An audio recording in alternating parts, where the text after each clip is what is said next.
میرے محترم دوستو، جب آپ کی دور خلافت ہے، سبحان اللہ نے پورا قیصر کسریٰ، یہودیت، مجوسیت، عیسائیت کو لا کر آپ کے قدموں میں ڈیر کر دیا. بڑے بڑے سپر طاقتوں کے پرچے اڑ گئے حضرت عمر فاروق کے قدموں میں آ کر ریزہ ریزہ. کون سے آپ کے مکران بلوچستان تک حضرت عمر فاروق رضی اللہ تعالیٰ خلافت کیا، یہاں تک اسکندریہ، مصر، شام، عراق، افریقہ، یورپ کے تقریباً مغربی یورپ تقریباً آواز اسلام کی پہنچ گیا تھا. صرف مشرقی یورپ اس وقت نظروں سے اجڑ گیا، اور آج بھی وہ تقریباً مشرقی یورپ نظروں سے اجل ہے. جہاں نگاہ نہیں پڑی وہاں ہے رات آج تک، وہی سحر ہوئی جہاں جہاں گزر. مغربی یورپ قدموں میں آ گیا تھا، لیکن مشرقی یورپ نگاہوں سے اجل رہا. اس لیے مغربی یورپ کے اکثر ملکوں میں مسلمان موجود ہیں، مشرقی یورپ اکثر مسلمانوں سے محروم. نگاہ نہیں پڑی. میرے محترم دوستوں، ملت کفر نے دیکھا اگر یہ حال عمر کا رہا، اتنی تیزی سے اسلام پھیلتا رہا، مجوسیت، یہودیت، عیسائیت اور تمام کفری طاقتوں نے مل کر فیصلہ کیا عمر کو راستے سے ہٹا، اب اس کو مزید ہم برداشت نہیں کرتے. شہادت اللہ سے مانگی، تفسیر میں کرنے. تو اس وقت انہوں نے ابو لولو فیروز مجوسی ثم ایرانی، ایران کے رہنے والے کی مجوسی کو منتخب کیا. جفینہ حرمزاد یہ اس کے سہولت کار معاون بنے کہ پہنچائیں گے ہم، خرچہ ہم کریں گے، تم نے جا کر عمر کو راستے سے ہٹانا. یہ بدبخت ابو لولو فیروز مجوسی رات کے وقت، یہ فیروز، یہ آپ کے ایران والے فیروزہ کی بڑی قدر کرتے ہیں، اس لیے کہ عمر کے دشمن کا نام فیروز تھا، اس نسبت سے فیروزہ پہنتے. آپ تو انگوٹھی میں فیروزہ نہیں پہنتے، اگر پہنتے ہیں یاد رکھے فیروزہ نامی وہ جو انگوٹھی میں رکھا جاتا ہے پتھر، یہ عمر کی دشمنی کی نشانی ہے، عمر کی دشمنوں کی نشانی ہے. خدا را اپنی گھر سے فیروزہ کا جنازہ نکال، آپ کے گھر میں فیروزہ کا ٹکڑا نہ رہے.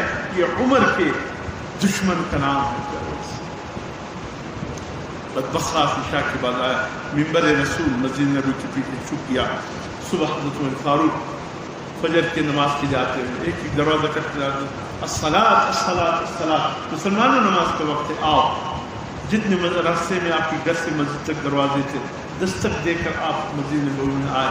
نماز کا وقت ہوا، سب بندی آپ نے کر لی. اور یہ حکم ہے کہ امام کے پیچھے ایسا شخص کھڑا ہونا چاہیے، انسان ہی امام ہے. تو اس لیے تاکہ فوراً اس کا ہاتھ پکڑ کر وہ امامت کا حال ہو، تاکہ اس کو آگے کیا جا سکے. عبد الرحمن بن عوف اس وقت آپ کے پیچھے تھے. سب بندی آپ نے کی، آپ کے ہاتھ میں عصا ہوتا تھا، سب کو یوں ترتیب پاتی تاکہ کوئی بیچ میں خلا نہ ہو. اس لیے کہ آپ نے کہا مسلمانوں کی بنیاد مسجد سے شروع ہوتا ہے. اگر مسلمان کے صف مضبوط ہوں گے، مسلمانوں کی طاقت بھی مضبوط ہوگی. مسلمانوں کا اتحاد اتفاق مسجد سے شروع ہوتا ہے. صفوں میں خلا نہ، سب کو ترتیب دیا، آگے بڑھے. یوں ہی اللہ اکبر کہا، دشمن ابو لولو فیروز منبر کے پیچھے سے رات کو آ کر وہ چھپ گئے تھے. آ کر حضرت عمر کے سینے میں ابھی تک الحمدللہ نہیں کہا، خنجر اتار دیا. خنجر میں یہ زہر میں بچا ہوا خنجر تڑپ سے عبد الرحمن بن عوف کا ہاتھ پکڑا. عبد الرحمن میں مصلی رسول پر تڑپتا رہا. دوسرے نے قل اعوذ بالناس پڑھا دی، مختصر ترین فجر کی نماز پڑھانے کے بعد عبد الرحمن نے سلام سے دیکھا، فرمایا سب سے پہلے کو مجھ پر وار کرنے والا کون؟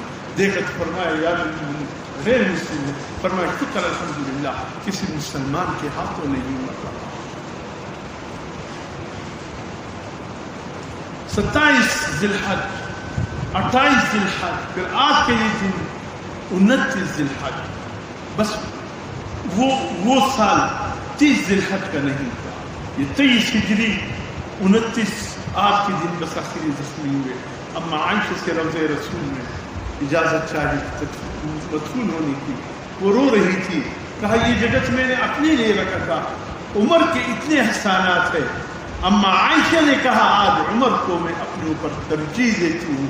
عمر سے کہو نبی بھی آپ کا, صدیق بھی آپ کا, روضہ بھی آپ کا, میں ریاض جنت البقیع میں دفن ہو جاؤں, آپ آ کر اپنے حبیب کے ساتھ دفن ہو. یکم محرم الحرام کی آپ شہادت ہے. پہنچی وہیں پہ خمیر, پہنچی وہیں پہ خاک جہاں کا خمیر تھا. قرآن میں منا خلقنا, جہاں سے انسان کے پیدائش کے لیے اللہ مٹی لیتے ہیں وہی انسان کی قبر بنتا ہے. اللہ اکبر, تیری ہستی کو میں سلام کیوں نہ کروں.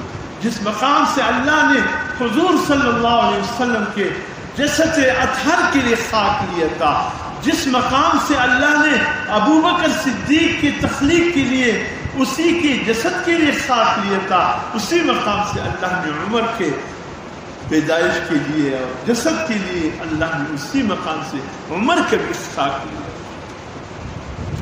تینوں کی خمیر ایک جگہ سے. ارے عمر کو بربرا کہنے والوں, ذرے رسول کے روزے کو یہی تو سید السادات, سیدوں کے باپ, سید السادات جو کربلا کی زمین پر زندہ رہ گئے تھے, بیماری کی وجہ سے خیمے سے نہیں آ سکے, جو تمام سادات کا باپ ہے, امام زین العابدین. اس سے کسی نے کہا عمر ابو بکر پہ کیا مقام ہے؟ فرمایا مجھ سے کیا پوچھتے ہو, روزے اطہر کا دروازہ کھول کے دیکھو, جاؤ تمہیں خود پتہ چل جائے گا ابو بکر کا کیا مقام ہے. عمر اللہ پاک کی عظیم ہستی کی اتباع.